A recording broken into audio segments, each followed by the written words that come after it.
Gosh, it is very bright up here. Make sure I can work the tech. Look, I just really want to thank everybody for coming here today. It's a great opportunity, and the Geological Survey, of which I lead this amazing group of geologists, for us to be part of this. And of course, you know, what we can't do is talk about any of this opportunity without our raw materials. And so I'm here to talk to you today about our resources and what the Geological Survey contributes to this opportunity. I think firstly, I just want to, for those that you don't understand who the Geological Survey is, we work in the Department of Energy and Mining, and we have a very long and proud history. It first came into its first incarnation back in the 1880s. The late 1880s, and those of us that work within the survey are very proud of what we do for the state and how that we can, through our knowledge in geology and mapping and resources, can add to the economic wellbeing of South Australians.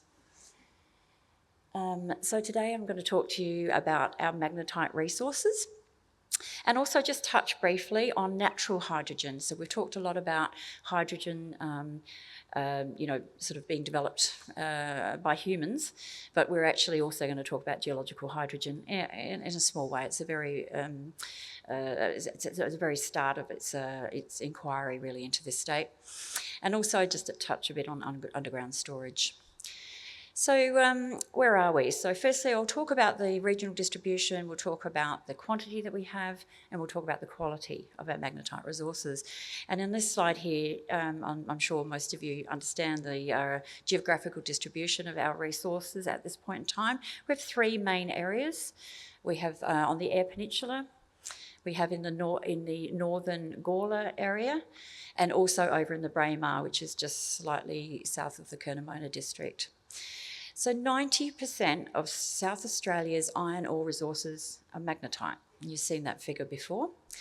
And they actually have two main mineralisation styles, and it's important to understand this because it really this feeds into understanding the quality of our magnetite, not just our quantity. So we have banded iron formations, but they are largely metamorphosed, and that's critical, and I'll go through that in a few minutes. And then also we have metasomite deposits, again, enrichment processes in the earth that give us the quality of the magnetite that we have in this state. And it's not new, you know, I think Paul talked about it earlier and the ministers talked about it. We've been mining magnetite and iron ore in this state for quite a while now, since 2007. So what we're looking now is to really beneficiate our state's resources into something really great for all of us. Heading into the magnetite resources, so we've seen the number of 7.4 billion tonnes of economic demonstrated resources. That's really the stuff we really have a fairly good understanding of what we have in the ground and what could actually be economically produced in time. But actually what we actually have is nearly 19 billion tonnes of magnetite ore across the state at this point in time that we know about, and we also know that there's more, but we haven't found it yet. So we have a huge quantity of magnetite ready to be matured through this process. Obviously quite a lot up front, ready to be mined, processed and get to market, but we also have it's really important to realise that we have this really big resource coming through, a lot of feedstock into this process, so very long period of time that we can feed into the green steel industry. So our total magnetite resources are up from 15% since now. A lot of you, if you're looking at this information over time, there was a report released by the department through the Geological Survey back in 2018, and that report by Davies and Twining is a bit of a flagship report in magnetite, and it goes through all of the geology, it goes through its distribution, it goes through our reserves and resource position. But recently, and I want to thank industry very much.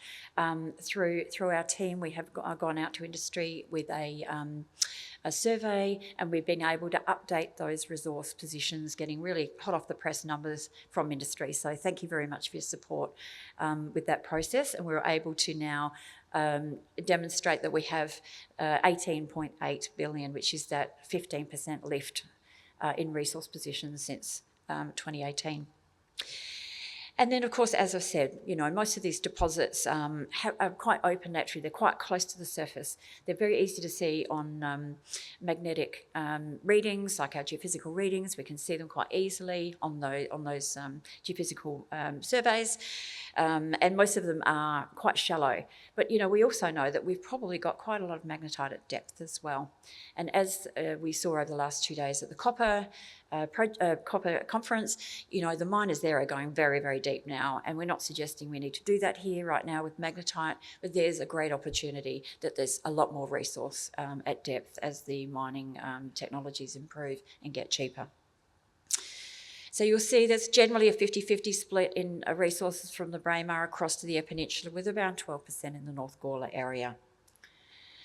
In terms of the quality, we keep talking about our quality. It's actually really important that to note that magnetite resources in South Australia have been generally thought of as sort of low grade in the ground. But as we move into this more technology-phased project and opportunity, it's really important that it's not just the in-ground grade that's really important. It's the quality of the magnetite itself. And this is where South Australian shines. We've got magnetite here that is softer, has larger grains, and each of those characteristics of the magnetite allows us to process more cheaply, with less energy. And this is an energy story we're talking about here today. We're about to embed green energy into our steel and try to decarbonise parts of the world, global. So reduced energy in our processing is a great quality, and whilst we can and also obviously the gangue materials that are in the ore as well are much lower, the deleterious, so we can beneficiate up to about 65%, cheaper and quicker and with less energy than other magnetite ores elsewhere around the globe. So as we said here, it's favourable feedstock for this direct reduced iron process that we're talking about today.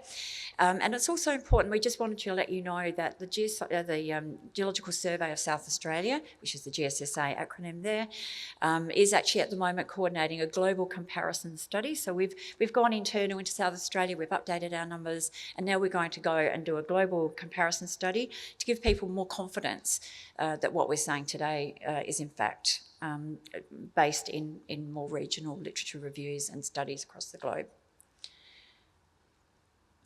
A little bit on natural hydrogen, as I said earlier, it's a very fledgling industry here, but since 2021, the Department of Energy and Mining worked very, very quickly to incorporate hydrogen as a regulated product that we were able to produce out of the ground, and updated the Energy Resources Act to include hydrogen so that explorers could actually go out and start exploring for natural hydrogen. Natural hydrogen is, you could imagine, significantly cheaper if you were able to find an economic deposit and able to produce it than creating hydrogen through our electrolysers. So we're interested in to see what do we have in our natural resources in hydrogen in the state. Since 2021, over 40 permits have been released through that legislation, and you can see I've just circled the area down on the lower Yorke Peninsula and Kangaroo Island, where Gold Hydrogen are the first movers in this play and have already started to drill wells. They've drilled 2 wells, Ramsay 1 and 2, which have twinned old oil and gas wells that had some hydrogen detected back in the past. They got some very significant results with about 73% of high-grade hydrogen in those wells, and interestingly up to nearly 7% of helium. And so that's another industry that can be beneficiated through this process of looking for hydrogen. So a very, very interesting story. Stay tuned. Right now we don't have any economic deposits. We don't really understand why they're there. We know that we know of some of the processes, the geological process that do actually create hydrogen and helium in the Earth's crust, but the trapping mechanisms are still really very early days in our understanding. One of the things that was discussed earlier was actually gas storage and hydrogen storage.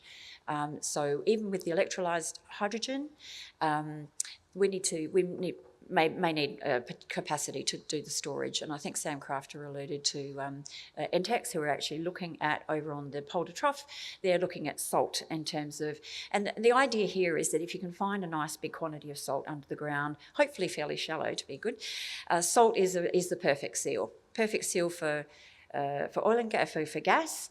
It's the perfect seal for hydrogen and helium as well.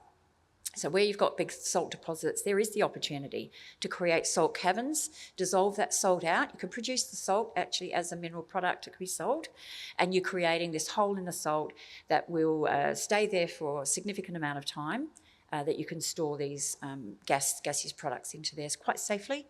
Now that's the best storage ability that we might have in the state, but we're also learning through the Geological Survey. We're studying and working with industry in terms of trying to, and our researchers worldwide, as to how else does hydrogen get stored under the ground. Can we store can we do what, say, Santos is doing in their CCS project up in the Cooper Basin, and store natural gas under the ground, and CO2 under the ground, and all of those bigger moleculed gaseous particles? But hydrogen and helium, we know, it's the lightest gas we've got. How do we hold that under the ground long term? And we need to understand the mechanisms by which hydrogen can actually interact with the rocks and the groundwaters, and we might be able to crack that code further down the track and be able to have multiple areas where we could be storing hydrogen over time.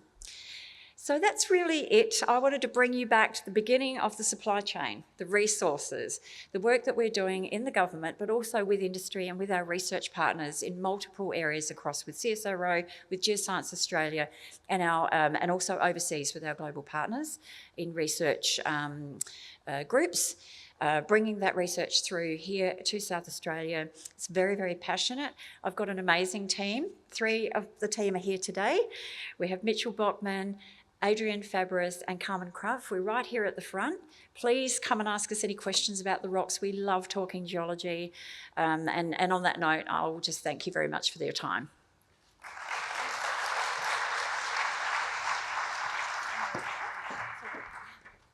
Thank you so much, Bronwyn. I'm just going to ask you to stay on the stage, because we do have a panel coming up next as well. But before we move on to the panel, are there any direct questions for Bronwyn in the brightness? I see a couple, yes. I'll get out of the way. Kerry Mudge from Agile Mining Group. Is the Geo Survey doing any work around deposits directly suited to DRI grade magnetite? Because there's magnetite and then there's magnetite. And given that any green iron industry will only require a small volume of very high grade material, just wondering what work government's doing around identifying which deposits will be best suited for green iron. Thanks very much for your question. So we're very interested in trying to understand the general quality across all of the deposits. I think our role is really around identifying the quality and collecting that information and data around each of those deposits. And we also have the core library out at Tonsley, our amazing facility out there with a lot of legacy data and core out there that we can go back. We can always go back. And industry can go back and research as anybody. It's open to the public. You can go down and you can request core out and you can resample and look at those things. What we do feel right now at this point in time is that industry knows that the people that own the deposits, the miners, they do their metallurgy and they understand the quality of their deposits. And we see our role as really collecting that information and making sure that we're aware of it, and then advising our government as to whether we want to put forward a program of further stimulation in a particular area and making it really well known as to which quality. But really overall, those 3 areas have all good quality magnetite. And yes, you're right, within the magnetite spectra, there's going to be better stuff than others, but the market and industry will do their economics on that themselves, and we're very interested in working in that field